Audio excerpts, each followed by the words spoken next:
కేసేమంటే ఈయన జ్యోతిష్ కి ఎప్పుడు ప్రారంభించి నాకు అర్థం కావడం లేదు. అంటే 2 ఏళ్ళే ఈయన ఉంటాడని చెప్పేదానికి ప్రజలు మా భవిష్యత్తు నిర్ణయించారు. సంవత్సరాల కొద్దీ చంద్రబాబు నాయుడు గారు ఒక్కడే పరిపాలనాధ్యక్షుడు, ఆయన వస్తేనే మా బతుకులు బాగుపడతాయి, ఉద్యోగ జీతాలు వస్తాయి, విడిపోయిన ఆంధ్రప్రదేశ్ ఆదుకునే నాదుడు ఏకైక నాయకుడు చంద్రబాబు నాయుడు గారు ప్రజలు తీర్పు చెప్తే ఈయన తీర్పును కూడా అపాసం చేస్తున్నారంటే ఈ రాష్ట్రంలోని 5 కోట్ల మంది ప్రజల యొక్క ప్రజాభిప్రాయాన్ని అవమానం చేసినట్లుగా నేను భావిస్తున్నానని చెప్పి సందర్భంగా నేను గుర్తు చేస్తున్నా. నీ జ్యోతిష్కం నువ్వు చూసుకో అంటే మీ ఏం అవరీ చేసావు, కేసు విపరీతంగా ఉన్నావు, ఎట్లా బయటపడతావో ఆ జ్యోతిష్కులు అడుగు. ఆ జ్యోతిష్కులు కావాల్సింది నీకు ఇప్పుడు నువ్వు బయటపడతావా లేదా మళ్ళా వచ్చి అంటే నువ్వు ముఖ్యమంత్రి కావాలని కాంక్ష ఉండడం ప్రజలకు తప్పలేదు. కానీ మీరాయన ముఖ్యమంత్రి పదవి కోసం 30 సంవత్సరాలు నానా కష్టాలు ఇబ్బందులు పడ్డాడు.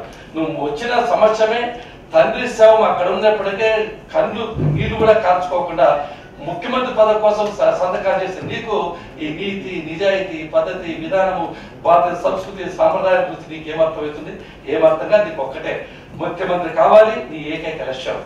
ఈ 5 కోట్ల మంది ప్రజలు ఏమైనా పర్వాలా, వాళ్ళ సత్యనారాయణ బతుక నీకు అవసరంలా, నువ్వు ముఖ్యమంత్రి కావాలి, నువ్వు సంపాదించిన లక్షల కోట్ల రూపాయల ఆస్తిని కాపాడుకోవాలి.